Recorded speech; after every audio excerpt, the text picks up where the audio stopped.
Right, so this video is just a rough guide on how to answer multiple choice questions. I'm not a tutor or anything, so I would just take this as a layman's opinion rather than an expert opinion because I am nowhere near an expert. But this is what I would consider just a rough guide with examples, some random examples from the development test. The first thing I would say is obviously to know your work. Some questions are fairly straightforward, like this one. This question 4.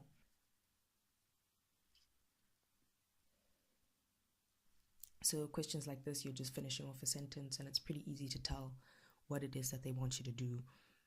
Genetics and biology being the important thing here, on the effect of genetics and biology on development, meaning that it is an endogenous view, this one right here. But if you know that, you know that, and there's not much else to it. Other questions, the second thing I would say to try and do is to know who said what. This might seem a little bit obvious, but it is in some questions kind of important because here, okay, you can read the question. You can pause if you need more time. But the question here specifies that this is according to Kagan and colleagues.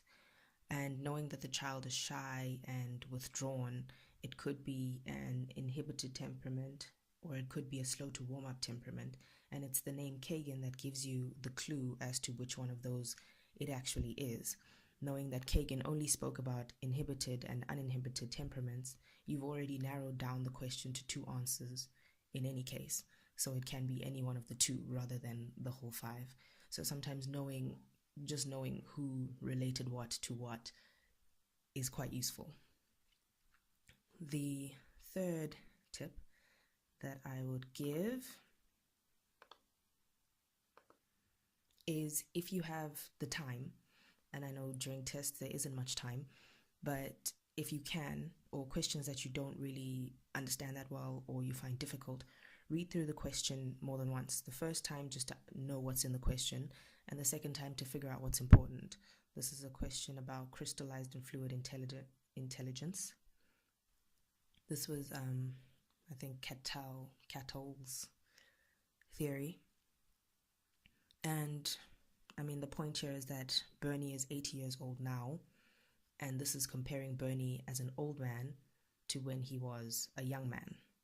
So you know that fluid intelligence decreases over time, so it's more when you're younger, and crystallized intelligence increases over time, so the older you are, the more crystallized intelligence you have. It's just the difference between a young person's intelligence and an old person's intelligence with regards to fluid and crystallized intelligence. So the answer here would be that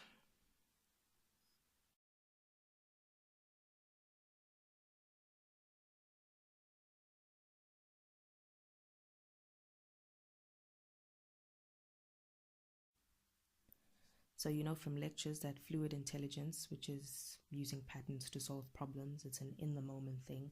This decreases over time. You also know that according to Cattell, crystallized intelligence, which is your skill, your wisdom, your knowledge, the experiences that you've had, either stays the same or increases over time. This is accumulative knowledge. So you're looking for an answer that says that. So the last question I'm going to look at, let's find a random one. Okay, it's quite a long one. Sometimes you'll get a long story. I'll just give you some time to read it.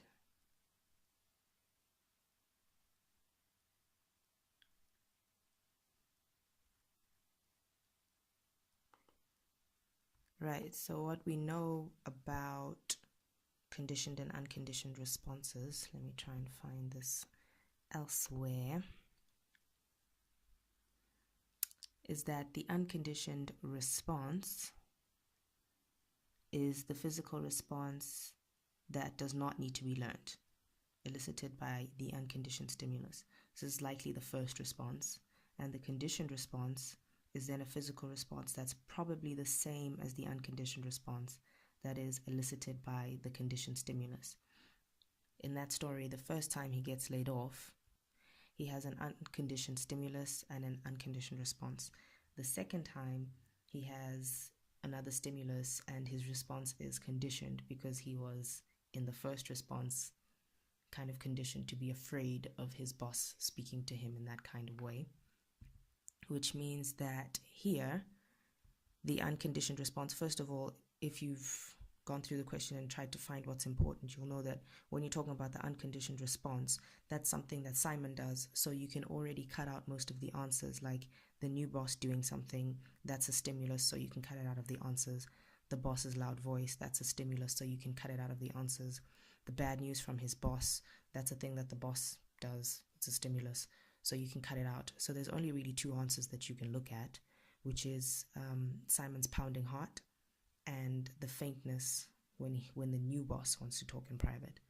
The unconditioned response would then be the first response when he had not learned to be afraid of his boss talking to him, which is then his pounding heart when he heard that he was being laid off.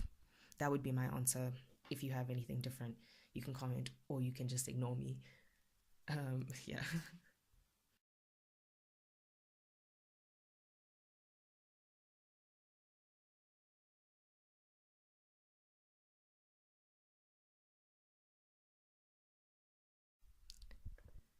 I think that's as far as I'm going to go with these. Hopefully it was helpful at least a little bit. Thanks for listening.